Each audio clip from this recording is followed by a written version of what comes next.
हमने करने general solution के, लेकिन आज हमारे पास सिंगल नहीं है। कल हमने जो किया था उसमें सिंगल था, आज सिंगल नहीं है। तो सबसे पहले क्या करना है, हमने इन दोनों को एक साइड ले आना। क्या हो जाएगा, cos 4x minus cos 2x equal to 0। Next क्या करना है, नेक्स्ट हमारे पास सीधा दिख रहा है फॉर्मूला लग रहा है cos a minus cos b का। लगाते हैं फॉर्मूला क्या था, minus 2 sin a plus b by 2। ठीक है, a प्लस b दोनों को प्लस करो, कितना हो गया 6x डिवाइड बाई 2 कर दिया, multiply sin a minus b divide by 2 क्या आ जाएगा 2x divided by 2 equal to 0। तो क्या आ जाएगा हमारे पास यहाँ पे minus 2 sin 3x multiply sin x equal to 0। ठीक है, क्लियर हो गया। अब यहाँ पे ध्यान से देखना, दो नंबर्स का प्रोडक्ट कब जीरो होता है, जब उनमें से कम एक जीरो क्या हो, एक जीरो। देखो -2 तो कभी जीरो हो नहीं सकता, बचे ये दोनों, या तो sin 3x जीरो होगा या क्या जीरो होगा sin x। ठीक है, तो this implies sin 3x equal to 0 और sin x इक्वल टू 0, दोनों में से कोई एक जीरो। अब कल भी मैंने बताया था sin 0 कब होता है, कहां पे जीरो होता है, एंड पाई पे। कहां पे जीरो होता है, और n की वैल्यू कहां से स्टार्ट होती है, 0 से। बताया था मैंने, sin 0 कब आता है, sin 0 पे 0 होता है, n की वैल्यू 1 पुट करो sin पाई पे 0 होता है, n की वैल्यू 2 पुट करो sin 2 पाई पे 0 होता है। क्लियर हो गया। तो यहां से 3x की वैल्यू क्या आ जाएगी हमारे पास, इक्वल टू n पाई, और x की वैल्यू क्या आ जाएगी हमारे पास, n पाई डिवाइडेड बाय 3। क्या वैल्यू आ जाएगी, n पाई डिवाइडेड बाय 3। ठीक है, समझ आ गया। और यहाँ पे कल भी मैंने बताया था for all n belongs to, n किसको बिलोंग करते हैं, z। किसको बिलोंग करते हैं, z। ठीक है, z को मैं ऐसे लिखूंगा। अच्छा, ये वाला रह गया, इसको कैसे लिखेंगे, ये तो इसका आंसर है ना। अब इस वाले का क्या आएगा, ये भी इक्वल टू 0 है। कल भी मैंने बताया था sin 0 कब होता है, n पाई पे, जैसे ही लिखा हुआ। तो sin x इक्वल टू क्या रहेगा, sin n पाई हो जाएगा। तो यहाँ से x की वैल्यू क्या रहेगी, n पाई। ये तो आसानी से निकल गया। ठीक है, for all n belongs to z। अब याद रखो, इसमें दो थे ना, इसमें हमारे पास दो ट्रिग्नोमेट्रिक फंक्शन आ रहे थे, एक sin 3x आ रहा था, एक sin x आ रहा था। इसलिए हमारे पास आंसर्स भी क्या आएंगे, दो आएंगे। समझ आ गया, दो जनरल सॉल्यूशन है। जनरल सॉल्यूशन का मतलब क्या होता है कि हमारा जो x का इक्वेशन आना चाहिए उसमें n आना चाहिए। n आ रहा है, इसका मतलब ये कौन सी इक्वेशन हमारी जनरल है, कौन सी है, क्योंकि हमने यहाँ पे n दिखा दिया ना। समझ आ गया, इसको कर लो नोट। इस हमारा ठीक है, 6 क्वेश्चन में क्या कहता है, cos 3x plus cos x minus cos 2x equal to 0। ठीक है, तो टर्न बाय टर्न लगाते हैं हम। पहले फर्स्ट 2 ले लो। ठीक है, कौन सा फॉर्म लग रहा है, cos a plus cos b का। ठीक है, ले लो, क्या आ जाएगा हमारे पास, cos। ठीक है, क्या आता है सबसे पहले 2 cos a plus b by 2 plus कर दो 3 plus x 4x divided by 2 हो गया, multiply cos 3x minus x a minus b by 2 होता है, तो क्या आ जाएगा 2x divided by 2। Step clear, यहाँ पे फॉर्मूला लगा दिया, पीछे क्या बच गया हमारे पास cos 2x इक्वल टू 0। ठीक है, स्टेप क्लियर। तो क्या आ गया हमारे पास 2 cos 2x multiply cos x minus cos 2x equal to 0। Clear, एक ये इक्वेशन है, एक ये है। दोनों टर्म्स में देखो क्या कॉमन दिख रहा है हमें, cos 2x कॉमन दिख रहा है, बाहर ले लो cos 2x को कॉमन। ठीक है, पीछे क्या बच गया, इस टर्म में से एक निकाल दिया, पीछे क्या रहेगा 2 cos x। ठीक है, इसमें से पूरी टर्म बाहर निकाल दी, पीछे क्या रहेगा 1 रहेगा। ठीक है, अगेन हमारे पास कितनी टर्म्स बन रही है, एक ये टर्म है, एक ये टर्म है। दो टर्म जीरो कब होती है, जब दोनों में से कोई एक जीरो हो या दोनों जीरो, ऐसा भी हो सकता है। ठीक है, तो this implies cos 2x equal to 0। ठीक है, एक ये बन जाती है इक्वेशन, और दूसरी क्या बन जाएगी, और cos 2 cos x minus 1 equal to 0। पहले इसको सॉल्व करते हैं, ये तो सिंपल वाली है। ठीक है, तो क्या आ जाएगा यहाँ पे cos 2x equal to, cos की वैल्यू 0 कब होती है, कल भी बताया था मैंने, odd multiple of pi by 2 बोला था मैंने, odd multiple of pi by 2। तो कैसे लिखेंगे इसमें, cos 2n plus 1 pi by 2। Clear, तो यहां से हमें 2x की वैल्यू मिल जाएगी, कितने आ जाएगी 2n प्लस 1 पाई बाय 2, और x की वैल्यू चाहिए हमें, तो 2x की थोड़ी चाहिए हमें, चाहिए किसकी वैल्यू, x की वैल्यू चाहिए। तो x की वैल्यू रहेगी 2n प्लस 1, ये 2 वहां जाके क्या हो जाएगा, मल्टीप्लाई क्या बन जाएगा हमारे पास पाई बाय 4। तो ये हमारे पास एक जनरल इक्वेशन आ गई। जब cos 2x 0 होगा उस टाइम हमारे पास जनरल इक्वेशन क्या आएगी, ये वाली। अब नेक्स्ट ये वाला, इसको कैसे सॉल्व करना देखो ध्यान से, इसको मैं अलग कर देता हूं सबसे पहले अलग से। ठीक है, तो क्या है 2 cos x, 1 को शिफ्ट किया प्लस 1 बन जाएगा। ठीक है, तो cos x की वैल्यू यहां से क्या आ जाएगी 1/2। ठीक है, अब cos की वैल्यू 1/2 कब होती है? cos की वैल्यू 1/2 कब होती है? cos 60 के लिए, ठीक है। तो कैसे लिख सकता हूं उसको? cos x equals to cos 60, ठीक है। cos 60 क्या होता है? Pi by 3। तो यहां से x की वैल्यू मिल गई पाई बाय 3। ये किसकी वैल्यू मिली? x की वैल्यू। यहां पे n तो नहीं आ रहा, इसका मतलब ये कौन सी वैल्यू है मेरे पास? Principal value. कौन सी है मेरे पास? प्रिंसिपल वैल्यू, ठीक है। अब मुझे प्रिंसिपल वैल्यू मिल गई है, अब मुझे क्या निकालना है इसका? लिखे जनरल सॉल्यूशन। तो cos के केस में जनरल सॉल्यूशन क्या होता है ये? तो जनरल इक्वेशन क्या बन जाएगी इसकी? इसकी जनरल इक्वेशन मैं यहां नीचे लिख देता हूं।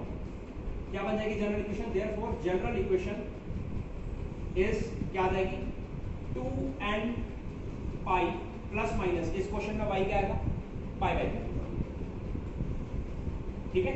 तो इस क्वेश्चन में भी हमारे पास दो जनरल इक्वेशन है, एक ये वाली। अगर ये 0 होगा तो ये आएगी, अगर ये 0 होगा तो आंसर पहले प्रिंसिपल वैल्यू निकलेगी, इसमें n तो नहीं है ना, फिर हमने निकाला जनरल सॉल्यूशन का फॉर्मूला ये वाला यूज किया हमने। y की वैल्यू इस क्वेश्चन में क्या आई थी? y हो चाहे x हो, एक ही मतलब होता है, ठीक है। ये आ गया, ठीक है।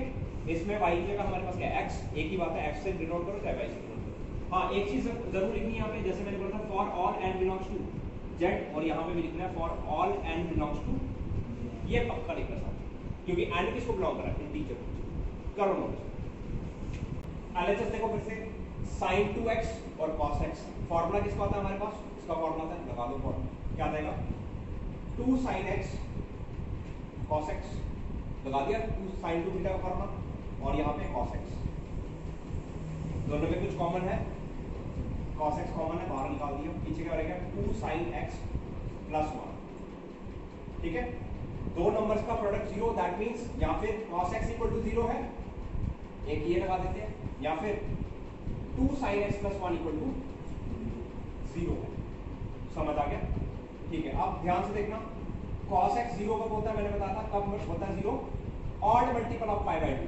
ऑड नंबर को कैसे लिखते हैं? 2n plus 1। आगे कैसे लिखते हैं? Odd multiple of pi by 2। तो यहां से x की वैल्यू क्या मिल गई हमें? ये मिल गई। ये हमारा क्या आ गया? क्योंकि ये n की फॉर्म में आ रहा है, इसलिए क्या आ गया हमारा? General solution which is required. यही चाहिए था हमें, तो एक तो हो गया सॉल्व। अब दूसरा वाला देखो ध्यान से। सबसे पहले इस 1 को शिफ्ट करते क्या बन जाएगा वहां जाके? -1, क्लियर। 2 को शिफ्ट करो क्या आ जाएगा? डिवाइड बाय 2 हो जाएगा, ठीक है। अब ध्यान से देखो, साइन की वैल्यू माइनस में चाहिए। साइन की वैल्यू किसमें चाहिए? माइनस में। अब फर्स्ट क्वाड्रेंट में साइन पॉजिटिव होता है, वहां पे तो माइनस हो नहीं सकता। सेकंड क्वाड्रेंट में भी साइन क्या होता है? पॉजिटिव होता है, तो वहां पे भी नहीं हो सकता। अब बचा कौन सा क्वाड्रेंट? Third quadrant. कौन सा क्वाड्रेंट बचा? थर्ड क्वाड्रेंट में साइन पॉजिटिव नहीं होता, क्योंकि थर्ड में कौन पॉजिटिव होता है हमारे पास? tan और cot, ठीक है। अब थर्ड क्वाड्रेंट में अगर पहुंचना हो तो हमें क्या लिखना पड़ता है? पाई प्लस करके लिखना पड़ता है। समझ आ गया? अब साइन की वैल्यू खुद बताओ मुझे। साइन की वैल्यू 1/2 कब होती है? साइन 30 में। 30 को क्या बोलते हैं? Pi by 6। तो क्या आ जाएगा? Sine pi plus pi by 6 पे वैल्यू होगी, -1/2 कब आएगी? Third quadrant. थर्ड क्वाड्रेंट में क्या करना पड़ेगा? पाई में पाई बाय 6 प्लस करना पड़ेगा, तभी हम थर्ड क्वाड्रेंट में पहुंचेंगे। तो यहाँ से मुझे वैल्यू मिल जाती है, मैं x कितना मिल जाती है, इसको सॉल्व कर लो, कितना आ जाएगा? 7 पाई बाय 6। लेकिन ये हमारे पास कौन सी वैल्यू है? ये आई है हमारे पास प्रिंसिपल वैल्यू। कौन सी वैल्यू है ये? Principal value. हमें कौन सी चाहिए?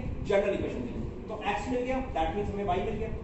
जनरल इक्वेशन कौन देता है? sin x की हमें ये देती है, ठीक है। तो देयरफॉर जनरल इक्वेशन क्या आ जाएगी हमारे पास?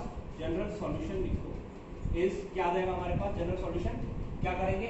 n पाई प्लस -1 की पावर n, और क्या लिख देंगे आगे? 7 पाई डिवाइड बाय 6, ठीक है। और आगे एक और चीज लिखनी है, मैंने बताया था for all n belongs to z। यहां पे भी लिखना पड़ेगा for all n belongs to z। हो गया कंप्लीट क्वेश्चन। कर लो ना। sin x plus sin 3x plus sin 5x, ठीक है। ये हमारे पास क्वेश्चन है, इसका भी हमने सेम जनरल सॉल्यूशन निकालना है, ठीक है। अब देखो सबसे पहले sin a प्लस b का फॉर्मूला तो लगेगा, लेकिन ध्यान से देखना किन दोनों को कम करेंगे। मैं इसको और इसको यूज करता हूँ, क्यों? क्योंकि देखो जब इनमें लगाता हूँ sin a प्लस b, तो पहले होगा 2 sin a प्लस b/2। जब 5x को x के साथ मल्टीप्लाई करोगे, डिवाइड बाय 2 करोगे, हमारे पास sin 3x आ जाएगा, इसलिए मैंने यूज किया, ताकि हम कॉमन निकाल सकें। तो पहले इसको अरेंज करो, क्या आ जाएगा? sin x plus sin 5x plus sin 3x। पहले दो में लगाओ formula, sin a plus b का क्या आता है? 2 sin a प्लस b/2, तो 5 प्लस इन दोनों को प्लस किया, डिवाइड बाय 2 कर दो, मल्टीप्लाई cos क्या आ जाएगा? बोलो, हमेशा से याद रखो इसको गलती ना होने के लिए तुम लोग क्या करो, बड़े वाले को पहले लिखो, ठीक है, फिर तुम गलत करोगे लिखो, बड़े वाले को हमेशा पहले लिखो, छोटे वाले एंगल को हमेशा बाद में, ए हमेशा बड़ा रहना चाहिए, ठीक है। क्या आ जाएगा 6x divide by 2 cos 5 minus x 4x divide by 2 plus sin 3x equal to 0। करास को सॉल्व किया बन जाएगा हमारे पास sin 3x cos 2x plus sin 3x equal to 0। आप समझ आ गया, दोनों में sin 3x मिल गया, इसलिए पहले इन दोनों को सॉल्व किया, ठीक है। क्या निकला कॉमन, sin 3x कॉमन निकल गया, ब्रैकेट में क्या रहेगा 2 cos 2x plus 1 equal to 0। Clear. तो पहली क्वेश्चन क्या बनी, this implies sin 3x equal to 0, जो बाहर आया वो भी इक्वल टू 0 हो जाएगा, ठीक है। तो अभी बताया था मैंने sin 0 कब होता है, sin and pi है, तो यहाँ से 3x की वैल्यू क्या मिली and pi, तो x की वैल्यू क्या आ गई हमारे पास and pi divide by 3 for all n belongs to z। तो ये हो गया भाई खत्म हमारे पास, ठीक है, ये हमारे पास हो गया खत्म, ठीक है। अब क्योंकि देखो इस क्वेश्चन में मेरे पास लास्ट वाला सेकंड वाला कौन है, cos है, मैं रब कर देता हूँ क्योंकि क्वेश्चन काफी लेंथी है, ठीक है, यहाँ पे नहीं हो पाएगा तो इसको रब करता हूँ मैं साइड को, ठीक है, और दूसरी वाली सॉल्व करता हूँ, ठीक है। दूसरी वाली मेरे पास क्या है, यहाँ पे लिख देता हूँ मैं, क्या मेरे पास 2 cos 2x प्लस 1, तो सबसे पहले cos 2x की वैल्यू निकाल लेते हैं, यहाँ से 1 को शिफ्ट किया -1 बन गया, ठीक है, और 2 वहां जाके डिवाइड हो गया, क्या वैल्यू आ गई हमारे पास -1/2, ठीक है। cos की वैल्यू माइनस कौन से क्वाड्रेंट मिलती है सेकंड और थर्ड, लेकिन सबसे पहले कौन है, पहले तो सेकंड ही आएगा ना क्वाड्रेंट, ठीक है। तो सेकंड क्वाड्रेंट में हमें लाना है, सेकंड क्वाड्रेंट में क्या कौन से एंगल से जाते हैं, पाई में से कुछ माइनस कर, ठीक है, तो पाई में से कुछ माइनस करना है। सबसे पहले बताओ माइनस को भूल जाओ, 1/2 cos कब आता है 60 पर आता है, ठीक है। तो पाई में से हम 60 माइनस करते हैं, 60 को क्या बोलते थे π/3, ठीक है। आगे बात समझ में, ये सेकंड क्वाड्रेंट में आएगा, सेकंड क्वाड्रेंट में cos नेगेटिव होता है इसलिए -1/2 आएगा, ठीक है। क्या आ जाएगा, दिस इंप्लाइज cos 2x क्या आ जाएगा यहाँ पे 2π/3। देयरफॉर जनरल सॉल्यूशन क्या होता है हमारे पास, ऐसे क्या फॉर्मूला था 2n बोलो पाई प्लस माइनस पाई। ये कब होता था, जब हमारे पास क्या होता था x, क्या होता था x होता था, ठीक है। अब हमारे पास ये जो वैल्यू है ये किसकी है, ये 2x की वैल्यू है, किसकी वैल्यू है 2x की वैल्यू है। तो यहाँ पे हमारे पास किसके लिए आया जनरल सॉल्यूशन, ये 2x equals to 2n pi, general solution for 2x क्या आई हमारे पास is 2n pi plus minus y, ठीक है। तो जब हमने ये वाली निकालनी है, ध्यान से सुनना, जब 2x की वैल्यू ये आई, ठीक है, हमें x की निकालनी है, तो क्या करना है यहाँ पे, इधर से देखो x की निकालनी है तो क्या करना है 2 से डिवाइड कर दो, क्या बन जाएगा यहाँ पे n, देखो ऐसे बनी 2x के लिए है,